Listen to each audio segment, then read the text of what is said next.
नमस्कार, मी Rohit Gaikwad, real estate प्रशिक्षक आणि लेखक आपले पुन्हा एकदा स्वागत करतो आजच्या नव्या कोऱ्या एपिसोडमध्ये.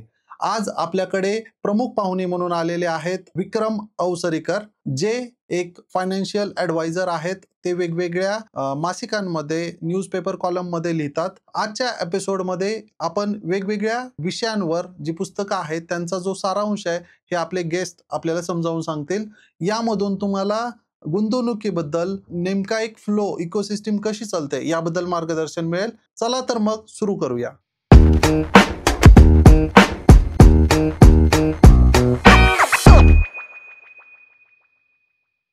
सर, पुन्हा एकदा तुमचे स्वागत. मला आपल्या जर्नीबद्दल ऐकायला आवडेल. आपण या क्षेत्रामध्ये कसं आलात, यापूर्वी आपण काय करत होते आणि या क्षेत्राची आवड कशी निर्माण झाली, आता पुढचे गोल्स काय आहेत आपले, त्याबद्दल ऐकायला आवडेल. साधारण आर्थिक क्षेत्रामध्ये मी काम करायला सुरुवात झाली ती जवळजवळ 26-27 वर्षांपूर्वी. ओके. आमच्या घरी आर्थिक वातावरण होतं. ओके. म्हणजे माझे वडील फार पूर्वीपासून शेअर्समध्ये वगैरे इन्व्हेस्टमेंट करायचे. त्यानंतर आई माझी पोस्टाची कामं आणि इन्व्हेस्टमेंटचीच कामं अजूनही करते. ओके. तर त्यामुळे ते कानावर पडून पडून त्याच्यामध्ये इंटरेस्ट निर्माण झाला. आणि नंतर मग मी ज्यावेळेस कॉलेजमधनं MBA वगैरे केलं तर त्याच्या आधीपासून मी या क्षेत्रात आलो होतो. ओके. तर आता मी काय करतो, आता मी एक सेमिनार कंडक्ट करतो स्ट्रॅटेजिक फायनान्स म्हणून. म्हणजे स्ट्रॅटेजिकली तुम्ही तुमच्या इन्व्हेस्टमेंट कशा करायच्या ह्या विषयी मी लोकांना सांगतो.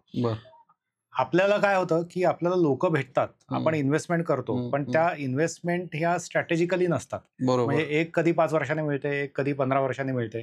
तर सुरुवातीपासून जर का आपण एक प्लॅन आखून त्या जर का नीट इन्व्हेस्टमेंट केल्या तर त्याच्यामध्ये फायदा होतो. तर ते सेमिनार जे आहे ते मी वेगवेगळ्या कंपन्यांमध्ये घेतो. इंडिव्हिज्युअल लोकांचाही मी पोर्टफोलिओ मॅनेज करतो, कंपन्यांचाही करतो. आणि त्याच्यामध्ये मी लोकांना म्हणतो की मी कुठल्याही कंपनीला रिप्रेझेंट करत नाही, तर तुमच्या स्टेट ऑफ फायनान्सला मी रिप्रेझेंट करतो. तर त्यामुळे तो फरक पडतो. आणि दुसरी गोष्ट अशी आहे की मी सुरुवातीपासून माझा भर असा आहे की ज्या वेळेस आपण एखादी इन्व्हेस्टमेंट लोकांना करायला सांगतो किंवा त्यांचा इन्व्हेस्टमेंट प्लॅन करतो, तर प्रत्येक बाबतीमध्ये प्रत्येक गोष्टीचं वर्किंग कसं होतं हे त्यांना माहिती असायला पाहिजे. ह्यावरती माझा भर असतो. कारण मी सांगितलं, तुम्ही इन्व्हेस्टमेंट केली, तुम्ही माझ्यावरती अवलंबून राहताय, याच्यामध्ये काही मजा नाही. बरोबर. म्हणजे स्वतःला तुम्हाला जर का ती क्षमता प्राप्त झाली की तुम्ही एक्झॅक्टली कुठे इन्व्हेस्टमेंट करताय, त्याचं वर्किंग कसं आहे, त्याचा मला कुठे फायदा होतो, मग ते जास्ती सिम्बिओनिक रिलेशन होतं आणि ते जास्ती चांगल्या तऱ्हेने आपण काम करू शकतो. नक्कीच, नक्कीच. सर, मी तुमचं सकाळ मनीमधलं आर्टिकल्स बरेचसे बघत होतो. त्यामध्ये तुम्ही बऱ्याचशा पुस्तकांबद्दल उल्लेख केलेला आहे, किंवा रादर तुमच्या या 20-25 वर्षामध्ये तुम्ही गुंतवणुकीला जवळून बघितलंय. वेगवेगळे फेल्युअर्स बघितले असतील, वेगवेगळ्या लोकांना खूप जास्त सक्सेस मिळालं, काही लोकांना नसेल मिळालं वगैरे. तर तुमच्या ज्या 20-25 वर्षाच्या ऑब्झर्वेशनमध्ये काही पॅटर्न्स असतील, अशा काही 5-6 गोष्टी आहेत का ज्या आपण गुंतवणूक हा विषय आल्यानंतर स्ट्रिक्टली फॉलो केल्याच पाहिजेत, आणि अशा काही 2-4 गोष्टी आहेत का ज्या अवॉइड केल्या तर आपल्याला जास्त बेनिफिट्स मिळू शकतील, किंवा त्या रिस्की शॉट आहे आणि ज्याच्यापासून आपण लांब राहिलं पाहिजे? एक सामान्य गुंतवणूकदार ज्याची जर्नी आताशी सुरुवात आहे, किंवा त्याच्याकडे एक्सपर्ट आहे पण त्याला फंडामेंटल्सचं नॉलेज नाहीये, मूलभूत ज्ञानच नाहीये, तर मग त्या व्यक्तीला हा मेसेज कळला पाहिजे एवढ्या सोप्या भाषेमध्ये. आता याच्यामध्ये कसं आहे माहिती आहे का, की जेव्हा आपण गुंतवणूक करायला सुरुवात करतो तेव्हा सगळे लोक सरळ विचार करतात की माझ्याकडे एवढे पैसे आहेत तर मी कुठे कुठे इन्व्हेस्ट करू, कुठे ऑपॉर्च्युनिटी आहे, किंवा कुठलं अचानक मला एकदम धनलाभ होईल. बरोबर. तर माझं काय म्हणणं आहे की आपण नेहमी उलटा विचार करायला पाहिजे. उलटा विचार म्हणजे काय, की काय करायला नाही पाहिजे. आपण काय करायचं नाही हे एकदा ठरवलं की आपल्याला काय करायचं आहे ते तो मार्ग आपला क्लिअर होतो. म्हणजे जर का एखाद्याला तंदुरुस्त व्हायचं आहे तर त्यांनी वेळच्या वेळी खाल्लं पाहिजे, व्यायाम केला पाहिजे. म्हणजेच काय, की त्यांनी अरबट चरबट खाता कामा नये, वेळच्या वेळी म्हणजे अवेळी झोपता कामा नये. हे जर का त्यांनी पहिल्यांदा फिक्स केलं तर मग काय करायचं आहे हे त्याला स्पष्ट होतं.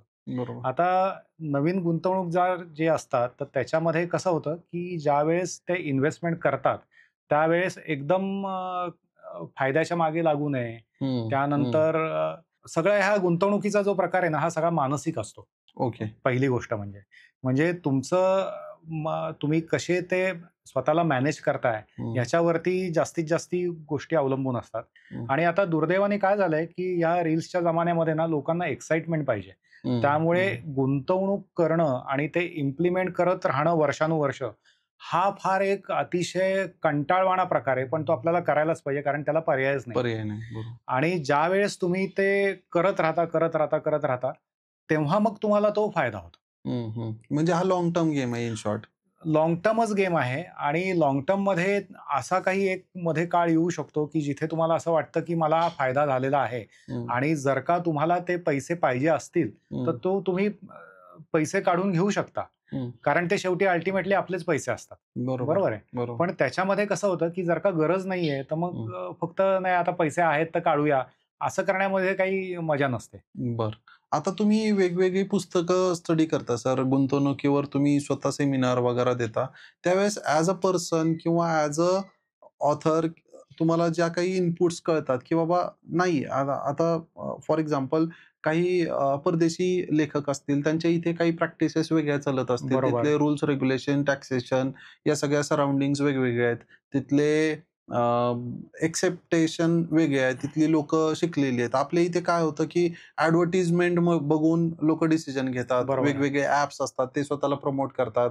वेगवेगळी आमिषे दाखवली जातात. X रुपयावर Y रुपया परतावा वगैरे आणि मोर ऑर लेस माझं जेवढं ऑब्झर्वेशन आहे, त्यात सामान्य लोकं फार जास्त काही पैसे कमवतच नाही आणि बरोबर जी आहे. लोकं कमवतात त्या पद्धतीने आपल्याला रस्ताच सापडत नाही असं म्हणूया इन शॉर्ट. बरोबर म्हणजे आहे. माहिती असते, पण ते एक्झिक्युटच करता येत नाही. बरोबर आहे. तर तुम्ही ॲज अ लेखक म्हणून ज्यावेळेस तुम्ही या सगळ्या गुंतवणुकीला बघता आणि तुम्ही वेगवेगळ्या लोकांच्या विचारधारेला किंवा याला प्रवाहाला बघता, त्यावेळेस तुम्हाला जर गुंतवणुकीवर एक शॉर्ट मेसेज द्यायचा असेल, तर तो काय असू शकतो? आता ह्याच्यामध्ये काय माहिती आहे का, की शॉर्ट मेसेज वगैरे म्हणजे खूप मोठा शब्द झाला ॲक्चुअली. हं, हं. मला असं म्हणायचं आहे, की आपण जिथे इन्व्हेस्टमेंट करतोय, आपण जिथे गुंतवणूक करतोय, तर त्या गुंतवणुकीचं वर्किंग कसं होतं? त्याचा आपल्याला काही फायदा होतोय का? ज्या हं, माणसाने आपल्याला सांगितलेलं आहे, की अशी गुंतवणूक करा. हं. म्हणजे आता बऱ्याच वेळा रील्समध्ये आपण बघतो किंवा कुठेही कोणीतरी मित्र सांगतो. तर त्यांनी ते त्याच्या मानसिकतेतनं आपल्याला सांगितलेलं असतं. बरोबर. पण ते आपल्याला लागू होतं की नाही हा निर्णय सर्वस्वी आपला आहे. हं, हं, आता तुम्ही अतिशय रिस्क घेणारे असाल, तर तुम्ही मला एखादी इन्व्हेस्टमेंट सांगितली. पण मी अतिशय घाबरून राहणारा माणूस आहे. तर हं. मी दिवस-रात्र त्या गुंतवणुकीचाच विचार करत राहीन ना, की ह्याचं काय बरोबर. झालं, त्याचं काय झालं. हं, शेवटी पैशाने आपल्यासाठी काम करायला पाहिजे. आपण पैशाचे गुलाम होता कामा नये. बरोबर. आता ह्याच्यामध्ये अजून एक गोष्ट अशी आहे, की ज्यावेळेस आपण तो प्लॅन आखून व्यवस्थित गुंतवणूक करायला सुरुवात करतो, हं, हं, त्यावेळेस काय होतं, की लाँग टर्मचाच आपण तो विचार करतो. हं, त्यामुळे हं, शॉर्ट टर्म बेसिसवरती जे काही निर्णय घ्यायचे असतील, हं. अगदीच निर्णय घ्यायचे असतील, तर त्याच्यामध्ये मार्केट ट्रेंड जे असतात, तर त्याच्यामध्ये वाहून जाण्यात काहीच अर्थ नसतो. जर का आपण मुळातच इन्व्हेस्टमेंट करताना ही आपण का केली आहे, त्यानंतर याचं वर्किंग कसं आहे, ते आपल्यासाठी कसं लागू आहे, हं. याचा जर का आपण विचार केलेला असेल, तर आता जो नवीन ट्रेंड आहे त्याच्यामागे काहीच जाण्यात अर्थ नसतो. अर्थ नाही. बरं. प्रेक्षकांना सांगायला आवडेल मला, की आजचा जो विषय आहे हा गुंतवणुकीचा अभ्यासक्रम. यामध्ये आपण काही पुस्तकांचा उल्लेख करणार आहे आणि मी सरांना रिक्वेस्ट करेल, की त्या पुस्तकांमध्ये जो काही त्यांना एक मतितार्थ सापडलाय किंवा एक सारांश आहे, तो सोप्या भाषेत आपल्याला समजावून सांगावा. सर आपण सुरुवात करूया पैसा हे जे पुस्तक आहे अतुल कहाते यांचं. तर त्याबद्दल आपण काय सांगू शकाल? त्याच्या आधी मी थोडीशी थोडी पार्श्वभूमी सांगू का? हं, हं. 1-2 मिनिटात. हो. काय झालं, की सकाळमध्ये मी गेलो होतो. तर सकाळचे जे संपादक आहेत मुकुंदराव लेले त्यांचं आणि आमची चर्चा झाली. हं, त्याच्यामध्ये मुख्य चर्चा अशी झाली आमची, की जी काही चांगली-चांगली इंग्लिश पुस्तकं आहेत, हं, हं. अ, अ, उपलब्ध आहेत, हं. महाराष्ट्रात मिळतात. कुठेही आता आजकाल आपण बघू शकतो, ऑनलाईन ऑनलाईन पण पण. वाचू हो. शकतो. तर ती जी पुस्तकं आहेत, ती लोकांना माहितीच नसतात हं, आणि हं. त्याच्यामध्ये ह्या ज्या संकल्पना आहेत आर्थिक क्षेत्रातल्या, त्या अतिशय चांगल्या तऱ्हेने त्यांनी सांगितलेल्या असतात. फक्त होतं काय, की ते बऱ्याच वेळा ना इंग्लिशमध्ये असतं. बरोबर. त्यामुळे आपल्याला असं वाटतं, की "अरे, ह्या इंग्लिश शब्दाचा अर्थ काय? याचा हं, काय अर्थ आहे?" हं, म्हणून हं. लोकं घाबरून दूर राहतात. पण त्याच्यामागे एखादा इंग्लिश शब्द जरी असला, तर त्याच्यामागे जे लॉजिक असतं, तर्क असतो, तो अतिशय एकदम साधा असतो. हं, तर आम्ही काय ठरवलं, की जी काही अशी इंग्लिश पुस्तकं आहेत, की जी आम्हाला असं वाटतं की लोकांसमोर आली पाहिजेत. लोकांना ओव्हरऑल एकंदरीत जे काही आर्थिक वातावरण आहे त्याच्यामध्ये काय-काय घडामोडी चालतात, ते जर का आपण अतिशय रंजक पद्धतीने गोष्टी रूपाने सांगू शकलो, तर ते जास्ती वर्क होईल. ओके. आता बाबूराव अर्नाळकर नावाचे मराठीतले अतिशय प्रख्यात रहस्यकथाकार होऊन गेले. त्यांची 2 पात्र आहेत. धनंजय हे गुप्तहेर आहेत आणि छोटू त्यांचा असिस्टंट. ओके. तर त्यांच्या दोघांच्या संवादातनं हे कथाबीज आम्ही पुढे नेतोय. ओके. तर ओके. त्याच्यामध्ये कसं आहे, की आता तुम्ही पैसा याविषयी सांगितलं, तर ते आपण पहिलं पुस्तक का घेतलं? तर आपण जेव्हा गुंतवणूक करतो, तेव्हा पैसा ह्या माध्यमातनं आपण ते गुंतवणूक करतो. बरोबर बरोबर. आहे. तर पैसा म्हणजे काय? पैसा हा आला कुठनं? त्याच्यामध्ये पैशाचं ॲक्चुअली वर्किंग होतं कसं? बँकांकडे जो पैसा असतो, तो त्या फिरवतात कसा? बँकांमध्येच आपण का पैसे ठेवतो? त्यानंतर पैशाला जे महत्त्व प्राप्त झालेलं आहे. म्हणजे आता तुम्ही ₹100 च्या नोटेवरती विश्वास ठेवता. मी ₹100 च्या नोटेवरती विश्वास ठेवतो. म्हणून त्याला महत्त्व आहे. म्हणून तिसरा माणूस पण त्याला ₹100 मानतो आणि ते एक अधिकृत भारताचं चलन आहे. बरोबर आहे. हो. पण त्याच्यावरचा विश्वास उडाला समजा लोकांचा, तर मग ते त्याला कागद काहीच अर्थ असेल. हो. उरत नाही. म्हणजे आता तुम्हाला एक मजा सांगतो, की पॉलिनेशियन बेटांमध्ये मोठमोठे दगड आहेत. ते दगड ते पैसा म्हणून वापरतात. क्या बात! आणि ते दगड इतके झाले, की त्यांना ते इकडून-तिकडून नेता यायला म्हणजे कठीण जायला लागलं. मग ते जिथे आहेत तिथेच त्याचा व्यवहार व्हायला लागला, की हा दगड मी तुला दिला, तो दगड मी तुला दिला, ओके. अशा तऱ्हेने. म्हणजे काय, की पैसा ह्याचा फ्लो कसा जातो आणि ते पैसा म्हणजे काय, हे आपल्या एकंदरीत लक्षात आलं. आता बिटकॉइन जे आहे, ते बरोबर. बिटकॉइन तसंच आहे. बरोबर. त्याच्यामागे काही अंडरलाईन व्हॅल्यू त्याला काहीच नाहीये. त्याला बरोबर. तुम्ही मानता, मी मानता म्हणून ते आता $1,00,000 वरती गेलेलं आहे. बरोबर. ज्या दिवशी लोकांना असं वाटेल, की याच्यात काही अर्थ नाही, त्यावेळेस ते खालती येईल. तर हा जो फ्लो आहे पैशाचा, त्याचं वर्किंग कसं होतं ॲक्चुअली, म्हणून आपण ते पहिलं पुस्तक निवडलंय, पैसा अतुल कहाते यांचं. ओके. खूप छान. आपलं जे सेकंड पुस्तक आपण निवडलं होतं ते होतं अर्थात अच्युत बरोबर. गोडबोले सरांचं. त्याबद्दल आपल्याला सांगावं वाटेल. अच्युत गोडबोले हे अतिशय बहुरूपी माणूस आहे, लेखक आहे. त्यांनी वेगवेगळ्या स्वरूपात अनेक पुस्तकं लिहिलेली आहेत. तर अर्थात हे पुस्तक का महत्वाचं आहे? कारण एकंदरीत अर्थविश्वाचं वर्किंग कसं होतं? म्हणजे त्याच्यामध्ये काय-काय गोष्टी असू शकतात. त्याच्यामध्ये आता साम्यवाद म्हणजे काय? म्हणजे कम्युनिस्ट लोकांचं काय म्हणणं होतं? भांडवलशाही म्हणजे अमेरिकेतल्या सारख्या लोकांचं काय म्हणणं आहे पैसा मॅनेज करण्यासाठी? तर ह्याचं तर ते देतातच त्याच्यामध्ये उदाहरणं. परंतु त्याच्याबरोबर इकॉनॉमी पण त्यांनी त्याच्यामध्ये कव्हर केली आहे. म्हणजे पैसा महागला किंवा महागाई का वाढते किंवा परकी आता आपण डॉलर घेतो तर डॉलर वधारला किंवा डॉलर कमी झाला त्याचा भारताच्या निर्यातीवरती काय परिणाम होतो? हे सगळं त्या पुस्तकात लिहिलेलं आहे. म्हणजे तुम्हाला जी एक इंग्लिश शब्द इकोसिस्टम म्हणजे आपण पहिल्यांदा पैसा घेतला, की ते त्याचं माध्यम आहे आणि ही इकोसिस्टम काय आहे? ज्याच्यामध्ये हे माध्यम वर्क करतं, ज्याच्यामध्ये हे माध्यमाचा वापर केला जातो. तर म्हणून आपण त्या अर्थात हे पुस्तक लिहिलंय. ओके. आपलं पुढचं पुस्तक होतं अर्थसाक्षर व्हा, बरोबर. अभिजित कोळपकरांचं. त्याबद्दल काय सांगाल? अर्थसाक्षर आता हा परत त्या तार्किक याचा पुढचा हे अवतार आहे. प्रवास आहे. प्रवास आहे. ह्याच्यामध्ये काय होतं, की आपण ती इकोसिस्टम कशी वर्क होते हे आपण बघितलं अच्युत गोडबोले यांच्या ह्याच्यात. तर आता भारतामध्ये कुठल्या-कुठल्या गुंतवणुकीचे साधनं उपलब्ध आहेत, त्यांचं वर्किंग काय होतं, ते कोणी गुंतवणूक करताना कुठलं साधन त्याच्यामध्ये आपण वापरू शकतो. तर ह्याची समग्र माहिती जी आहे ती अभिजित कोळपकर यांनी दिलेली आहे. ओके. आणि ते अतिशय सोप्या मराठी भाषेत दिलेली आहे आणि पानोपानी जर का तुम्हाला वाचून थोडासा कंटाळा आला, तर त्याच्यामध्ये सुभाषितं, व्यंगचित्र पण त्यांनी त्यात टाकलेले आहेत. टाकलेले आहेत. मनोरंजक बनवले. मनोरंजक अतिशय बनवलेला आहे. ओके. इन्व्हेस्टोमी प्रांजल कामरा. इन्व्हेस्टोमी हा जो आता प्रकार आहे ना, म्हणजे हे जे पुस्तक आहे, तर ह्याच्यामध्ये कसं आहे, की आता गुंतवणुकींचे आपण प्रकार बघितले कोळंबकरांच्या पुस्तकामध्ये. आता ज्या लोकांना समजा शेअर्समध्ये इन्व्हेस्ट करायचं आहे, तर शेअर्स म्हणजे काय? प्रत्येक कंपनी शेअर्स का काढते? कंपनीला त्याचा कसा फायदा होतो? कुठल्या कंपनीच्या शेअर्समध्ये आपण इन्व्हेस्टमेंट करावी? ती इन्व्हेस्टमेंट करताना आपण कुठल्या निकषांमधनं तो एखादा शेअर निवडावा, याचं अतिशय चांगलं वर्णन त्या पुस्तकात आहे. आणि ओके. त्याच्याबरोबर जो गुंतवणूक करतोय, त्याची मानसिकता काय आहे? त्याची मानसिकता कशी असली पाहिजे? याचं पण त्याच्यामध्ये विश्लेषण दिलेलं आहे. आता आपण गुंतवणुकीबद्दल बोलतोय. पुढचं पुस्तक आपलं तेच आहे बहुतेक, की अतुल काहते यांचं गुंतवणूक भान. बरोबर. आता ते काय सांगतं? तर आता कसं आहे माहिती आहे का, की ज्यावेळेस आपण एखादा शेअर घेतो हं, आणि त्यावेळेस ज्यावेळेस आपण ते शेअर्स खरेदी करतो, विक्री करतो, ते सगळे आपण जे काही रेशोज वगैरे आहेत, त्या सगळ्या ह्याच्यातनं ते शेअर्स निवडलेले असतात. हं, पण आता गुंतवणूक भानमध्ये अतुल खहातेंनी काय केलेलं आहे, की जे अतिशय कोट्याधीश, अब्जाधीश लोकं आहेत, हं, मंडळी आहेत, की ज्यांनी पैसे मार्केटमध्ये गुंतवून ते दुप्पट, चौपट, पाचपट, 10 पट, 15 पट केलेले आहेत. हं. तर त्यांनी काय-काय गोष्टी फॉलो केलं. फॉलो केलेल्या आहेत, ते त्यांचं काय म्हणणं आहे गुंतवणुकीच्या ह्याच्यावरती. त्यांनी जसं मी मगाशी म्हटलं हं, सुरुवातीला, की काय करू नये, हं, हे जेव्हा आपल्याला माहिती होतं, त्यावेळेस काय केलं पाहिजे हे आपल्याला आपल्याला आपोआप कळत जातं. हं, तर काय-काय केलं पाहिजे, कुठल्या गोष्टींचं भान आपण गुंतवणूक करताना ठेवलं पाहिजे, हं, हं. हे त्या पुस्तकात आपल्याला कळतं. ओके. एक Wait, wait, wait. If you are investor or industrialist looking for clear title agriculture or industrial plot across Pune, Mumbai and Konkan region, then do contact us for verified legally clear land parcels.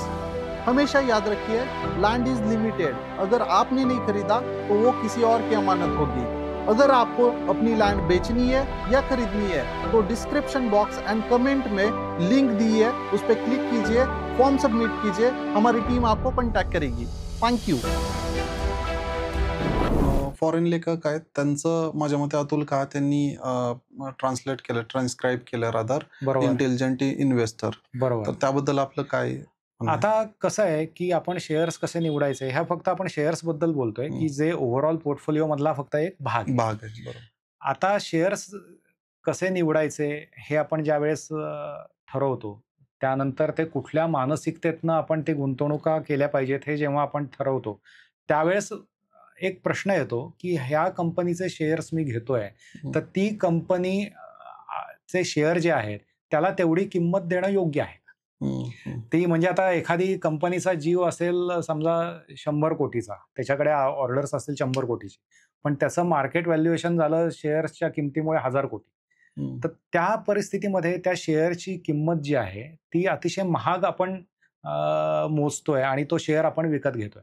जर का ते 1000 कोटीचं valuation कमी व्हायला लागलं, तर आपल्या शेअरची किंमत पण कमी होते. हं, बरोबर? हं, तर आता ह्याच्यामध्ये काय आहे, की त्याच्यामध्ये एक कन्सेप्ट आहे, की योग्य किंमत किती असली पाहिजे शेअरची हं, आणि ते अतिशय 8वीतल्या गणित जरी लोकांना येत असेल, म्हणजे बऱ्याच लोकांना गणितं लोकं विसरतात.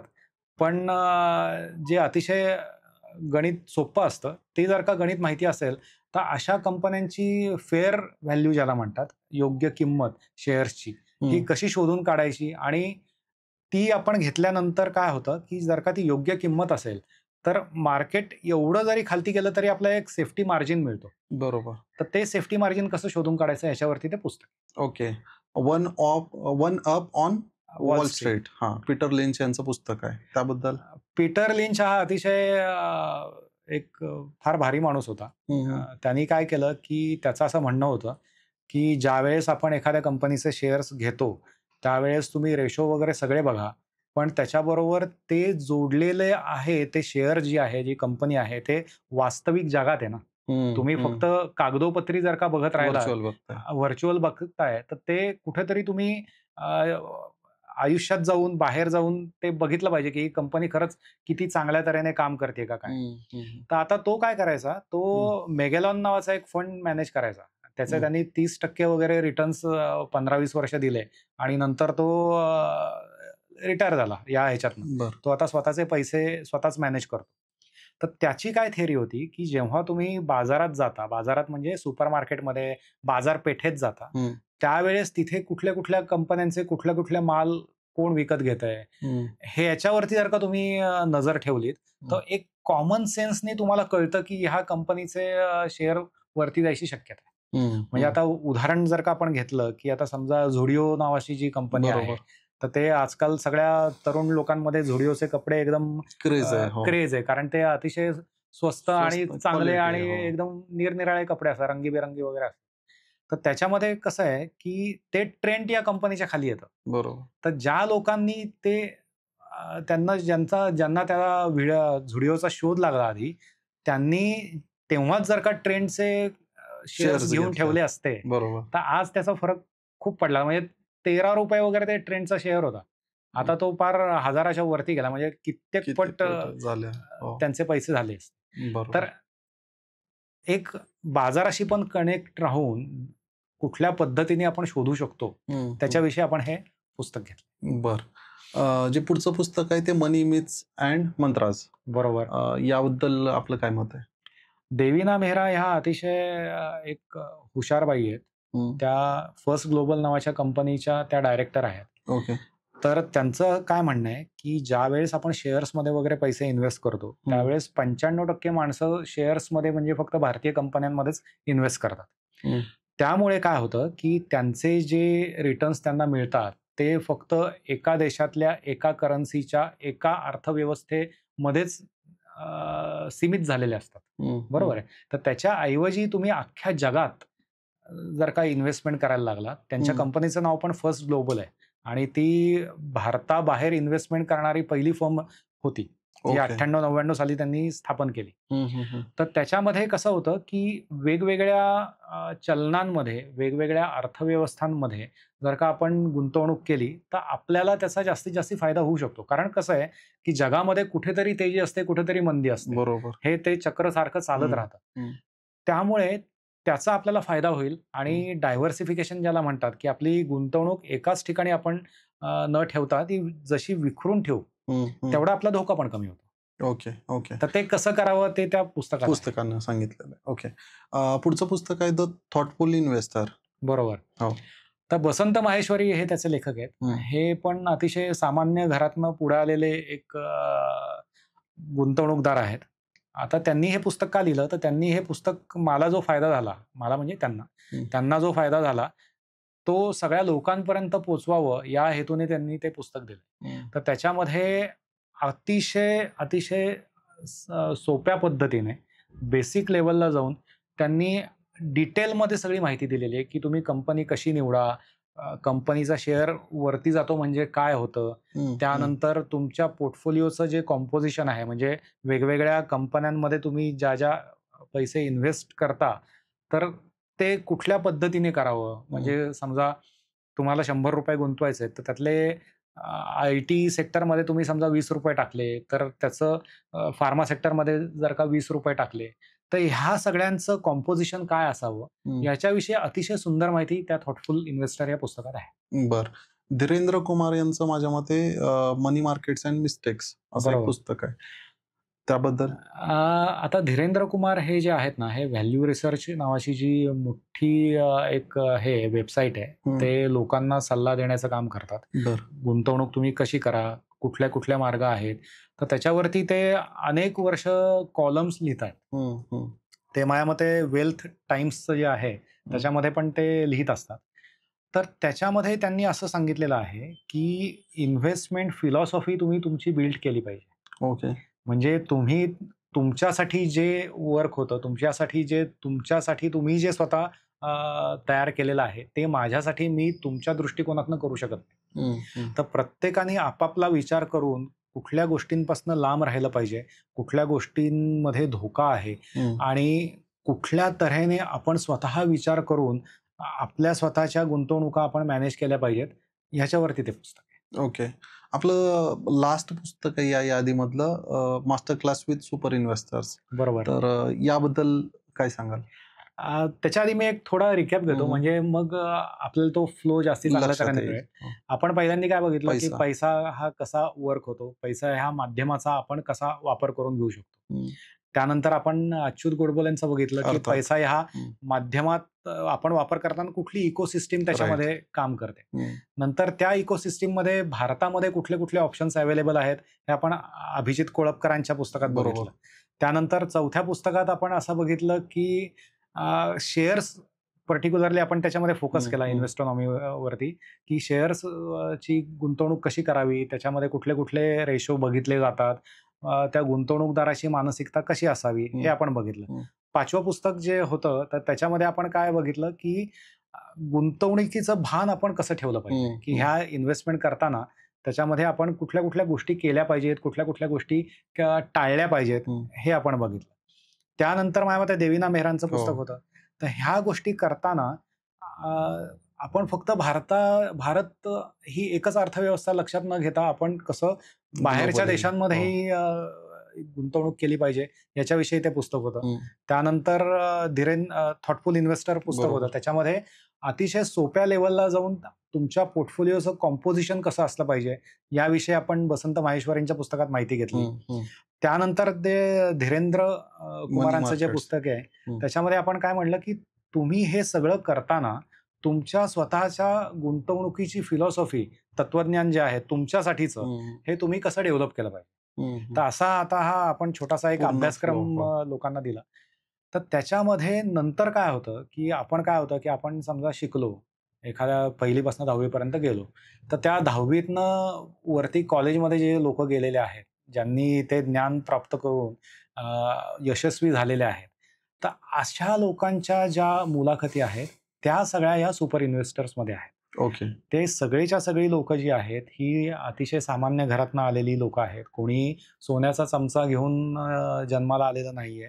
त्यांनी त्यांच्या स्वतःच्या हिमतीवरती हजारो कोटी रुपये आज कमावलेले आहेत. तर त्यांनी त्याच्यामध्ये कुठल्या पद्धतीने काम केलं, कुठल्या पद्धतीने ते अजूनही काम करतायत, त्यानंतर ते पैसे त्यांना शेअर मार्केटमध्ये जे मिळालेले आहेत त्याच्यामध्ये त्यांनी ते पैसे घेऊन नवीन नवीन कंपन्या कशा चालू केल्या, ह्या सगळ्याची जी गोष्ट आहे ती आपल्याला त्या वेगवेगळ्या सुपर इन्व्हेस्टर्सकडनं आपल्याला ऐकायला मिळते. ओके, खूप छान. प्रेक्षकांना आवडलं असेल अशी मी अपेक्षा करतो. हा जो फ्लो आहे हा स्टार्ट टू एंड आहे, म्हणजे ज्यामध्ये आपण शून्यापासून सुरुवात करतोय आणि मास्टर क्लासमध्ये ज्या लोकांनी ऑलरेडी ती सक्सेस चाखलंय तर त्यांच्या ज्या मुलाखती आहेत त्या तुम्हाला व्हॅल्यू ॲडिशन प्रोव्हाइड करतात.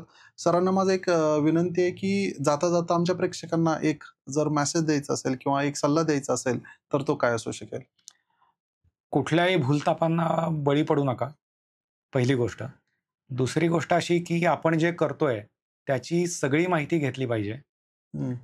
तिसरी गोष्ट म्हणजे कुठल्याही यूट्यूब रील्स मध्ये जे दिलेलं असतं की हा 5 रुपयाचा स्टॉक आहे, आता हा 500 रुपये होईल, ह्या भानगडीत पडू नका. चौथी गोष्ट म्हणजे की फक्त गुंतवणुका म्हणजे फक्त म्युच्युअल फंड आणि स्टॉक मार्केट नाही, तर इतरही बरेच काही ॲव्हेन्यू असतात, रिअल इस्टेट असतात, जसं आपण सोनं असतं, याचाही आपण आपल्या पोर्टफोलिओमध्ये योग्य तो वापर करावा.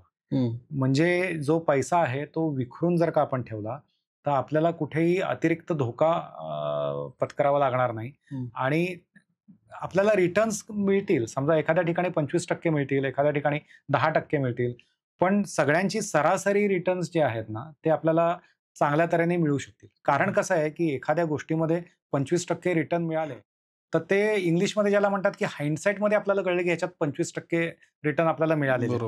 आपण गुंतवणूक करताना आपल्याला ती कल्पना नसते की याच्यामध्ये किती आपल्याला पैसे परत मिळतील. त्यामुळे ती विखरून ठेवलेली जी गुंतवणूक असते, ज्याला इंग्लिशमध्ये ॲसेट ॲलोकेशन असं म्हणतात, तर ते आपण केलं पाहिजे. आणि कुठल्याही इंग्लिश ज्या संज्ञा असतात त्यांना घाबरून न जाता त्याच्या मागचं जे अतिशय सोपं लॉजिक असतं ते मराठी भाषेतनं समजून घेतलं तर ते जास्तीत जास्त गरजेचं.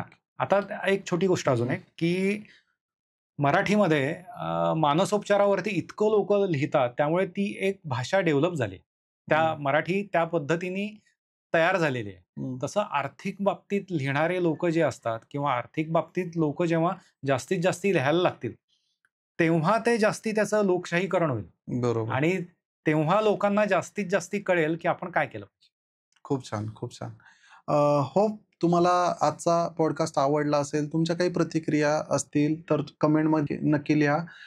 जे गेस्ट स्पीकर आहेत विक्रम सर, त्यांचे कॉन्टॅक्ट डिटेल्स आम्ही डिस्क्रिप्शन बॉक्समध्ये देत आहे. जर तुमच्याकडून चांगला रिस्पॉन्स मिळाला तर आम्ही पार्ट 2 नक्कीच घेऊन येऊ. नवीन लिस्ट, नवीन पुस्तकं आणि नवीन निरोप. यासोबतच आज थांबूया. असंच प्रेम करा, शेअर करा, लाईक करा, सबस्क्राईब करा. Thank you sir. नमस्कार.